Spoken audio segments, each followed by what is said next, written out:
जीभ भी काटेंगे, सर्जरी होएगी। बहुत परेशान होने के बाद में लास्ट में उन्होंने जवाब दे दिया, बोले ये 10-15 दिन और चलेंगे। उस टाइम में मेरी ये हालत थी कि मैं बेड से उठ भी नहीं पाती थी। आज दिल्ली में कैंसर विशेषज्ञ महासम्मेलन का आयोजन किया गया और जिसमें सभी वैद्यों के द्वारा अपने अपने ठीक किए गए रोगियों का डाटा प्रस्तुत किया गया और गुरुकुल ने 446 केसेज प्रस्तुत किए और सभी वैद्यों ने अपना अपना डाटा यहाँ पे प्रेजेंट किया और उसमें से कुछ हमने प्रार्थना की थी कि कुछ रोगी भी आप सभी वैद्य लेके आएँ, क्योंकि रिपोर्ट भी झूठी हो सकती है। अरुण कुमार जी ने कहा था, बहुत अच्छी बात थी कि मोबाइल नंबर भी गलत डाले जा सकते हैं और रिपोर्ट भी गलत डाली जा सकती है। तो साथ में हमने आगे से हम कुछ रोगियों को भी लेके आएंगे। श्वेता जी भी आ जाएं मंच पे और 1 बाय 1 पिछले 1 वर्ष में जो गुरुकुल ने रोगी ठीक किए, मुझे खुशी भी है और दुख भी है। इस सम्मेलन में सबसे अधिक रोगियों का डाटा गुरुकुल ने दिया, इस बात की खुशी है और दुख इस बात की है कि 28 राज्यों में यात्रा करने के बाद भी मैं 1000 रोगियों का डाटा इकट्ठा नहीं कर पाया जो कैंसर ठीक हुआ। तो क्रमवार मैं आपको 1 बाय 1 बात करवाता हूँ। सामने फोर्टिस हॉस्पिटल ने 60 कीमो के बाद बोला था कोई ऑप्शन नहीं है, ठीक नहीं हो सकते, जीभ कटेगी, जीभ भी दिखाएंगे और अपनी पूरी स्टोरी भी बता देंगे। जी, मेरा नाम उमा आनंद है। मुझे जैसे पता लगा तो मैं फोर्टिस में गई। उन्होंने मुझे ये कहा कि आपका जीभ भी काटेंगे, सर्जरी होएगी और फिर पहले हम ये देखते हैं कि शायद हमें सर्जरी ना करनी पड़े। तो उन्होंने मेरी 7 कीमो करी और 35 रेडिएशंस करी। 6 नवंबर को मेरी रेडिएशन ख़त्म हो गई और उस टाइम में मेरी ये हालत थी कि मैं बेड से उठ भी नहीं पाती थी और सारा दिन बस लेटे रहना। खाना वाना मेरी मेड बना के जाती थी। बच्चे मेरे सर्विस में हैं तो इसलिए जितनी हेल्प हो सकती थी बच्चे भी करते थे, पर मेरे लिए फुल टाइम मेड रखी हुई थी। देन फिर मुझे लगा कि ऐसे तो नहीं होगा। मैंने यूट्यूब में देखा गुरुजी का, तो 1-2 लोगों से मैंने बात करी कि कितनी ऑथेंटिसिटी है। तो उन लोगों ने भी मुझे यही कहा कि नहीं, आप जाइए, आपको फ़र्क पड़ेगा। उस टाइम मैं बिल्कुल खा नहीं पाती थी, सिर्फ लिक्विड डाइट पे थी। तो मैं गुरुजी के पास जब मैंने पहुँचे, मैंने दिखाया तो उन्होंने कहा क्या, क्योंकि 6 नवंबर के बाद मुझे उन लोगों ने कहा था कि आप 25 जनवरी को आइएगा और सिर्फ मुझे कोवाडेक्स दी थी और कोई दवाई नहीं थी कि आप सिर्फ कुल्ला करिए और ये कोवाडेक्स लीजिए। देन यहाँ पे जब मैं आई तो गुरुजी कहने लगे कि आपको उन्होंने ऐसे ही छोड़ दिया, क्योंकि उस टाइम मेरी जो जीभ की हालत थी आप मानोगे नहीं कि मैं खाना चबाना तो बहुत दूर, फिर मैं स्वेलो करती थी लिक्विड डाइट के।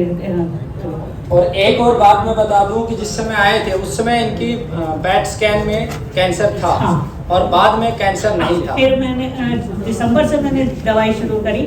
फरवरी में मैंने पेट स्कैन कराया 13 फरवरी को, उसमें मेरा जो है 95% ठीक आया था। तो अब भी मैं ले रही हूँ दवाई। वैसे मैं बिल्कुल ठीक हूँ। अब मैं इतनी बात कर सकती हूँ, पहले मैं बोल नहीं सकती थी और ना ही मैं इतनी देर खड़ी हो सकती थी, ना चल सकती थी। तो ये सब गुरुजी की कृपा है। मेरे लिए तो ये भगवानी है कि उन्होंने एक किस्म से मुझे दूसरा जीवन दिया।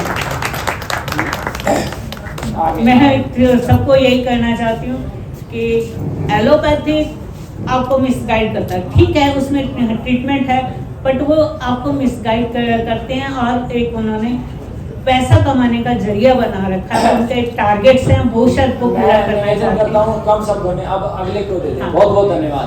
तो ये आपके सामने एग्जाम्पल है।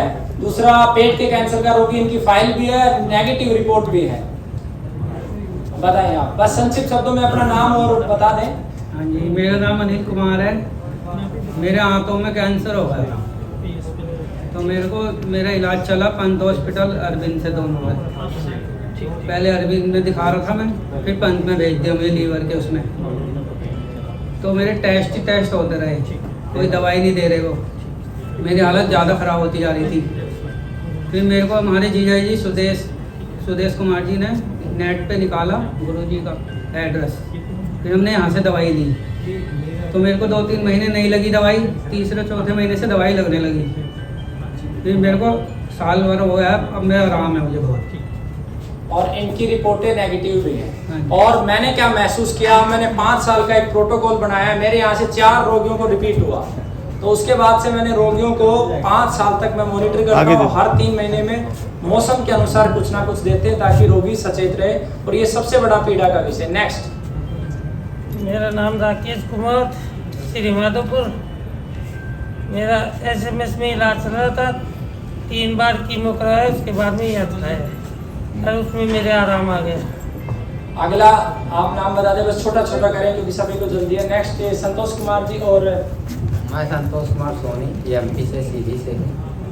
मुझे गले में कैंसर था और कैंसर के बाद मुश्किल से 15 दिन मैंने अंग्रेजी दवाई ली, जिसका मुझे साइड इफ़ेक्ट हुआ।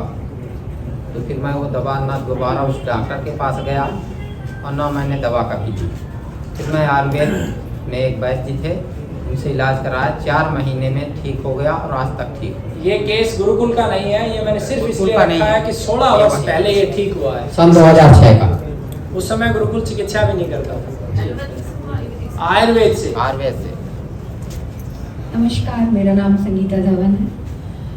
मैं जब गुरुकुल पहुंची तो कैंसर काफ़ी फैल चुका था और मेरा इलाज वहाँ से शुरू हुआ और आज प्रत्यक्ष प्रमाण है 3 बार उसमें इसी दौरान नवंबर से लेकर अब तक पेट स्कैनिंग और सारी रिपोर्ट्स आ चुकी हैं और अब मैं आपके सामने हूँ और मुझे ग्रीन सिग्नल मिल गया है कि मैं ठीक हूँ। लेकिन फिर भी 5 साल तक मैं जो भी ये दिशा निर्देश देते रहेंगे मैं उनका पालन करती रहूँगी। मेरी जीवन शैली, मेरी जीवनचर्या बिल्कुल बदल गई है और मैं दिल से आज आभार व्यक्त करने के लिए यहाँ आई हूँ। अब जो ये जीवन मिला है, ये जीवन समर्पित करती हूँ मैं इसी संस्था को, गुरुकुल को। जो भी तन मन धन से मुझसे सेवा हो पाएगी मैं करने को अब एक और रोगी को मैं आपको कवर करवाऊंगा। हालांकि ये रोगी ठीक नहीं हुए हैं, मैं स्पष्टता से कह रहा हूँ, ये ठीक नहीं हुए हैं, लेकिन इनको कुछ समय की लाइफ बोला गया था। आगे ये कितना चलेंगे मुझे नहीं पता। इस विषय को मैं इसलिए कवर करना चाहता हूँ, जीवन धर्म पंथ सब अलग अलग है, गाय विषय है जीवन का, बरगद पीपल विषय है जीवन का। इनको जीवन गाय ने दिया है और ये एक अलग पंथ से है। धर्म तो इनका भी और हमारा भी एक ही है, पंथ अलग है। बताएं। सभी भाइयों को नमस्कार, मेरा नाम रफ़ीक अहमद है। मैं अलवर भिवाड़ी से बिलोंग करता हूँ और मेरे को 4 फरवरी को कैंसर डिटेक्ट हुआ हरिराम हॉस्पिटल में। उन्होंने मुझे मना कर दिया, जयपुर ट्रांसफ़र कर दिया। जयपुर में मैं पहुंचा महावीर हॉस्पिटल में, उन्होंने रिपोर्टें वगैरह कराई, मेरे को करीब 10 दिन ख़राब किए। उन्होंने अब जवाब दे दिया।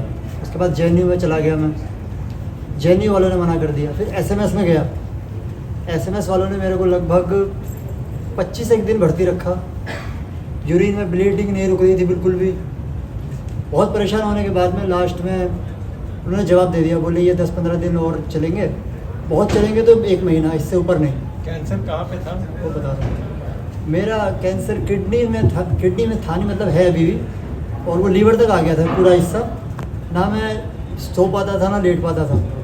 अभी मेरे को लगभग 1.5 महीना या 1.5 महीना करीब हुआ है दवाई लेते हुए, और अभी यूरिन में ब्लीडिंग भी रुक गई है और खाना पीना भी मैं खा पा रहा हूँ और आपके सामने खड़ा हूँ। तो लगभग से यहाँ तक आने चाहिए। और जीवन भर जीवों की, पेड़ों की रक्षा करेंगे, क्योंकि जब तक हम जीवों की रक्षा और पेड़ों की रक्षा नहीं करेंगे, उनको अपने समान नहीं समझेंगे, तब तक समाधान भी नहीं है। तो आप सभी का बहुत बहुत धन्यवाद। एक बात मैं और कहना चाहता हूँ जी।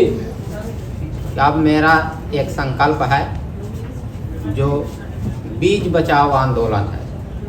जो हमारे देसी बीज थे, उस बीज को पता नहीं कौन, ये सरकार है कि और कोई जिम्मेदार है या किसान है, हाइब्रिड और GM के नाम से पूरे देश में अत्याचार फैलाया जा रहा है और पेड़, गौ सब पर ये अत्याचार कर रहे हैं। लेकिन मेरा मिशन केवल एक ही है कि मैं बीज बचाओ आंदोलन का काम करना शुरू कर दिया हूँ और हमारे पास सब्जी और धान के कई वैरायटियाँ और गेहूं के देसी बीज हैं।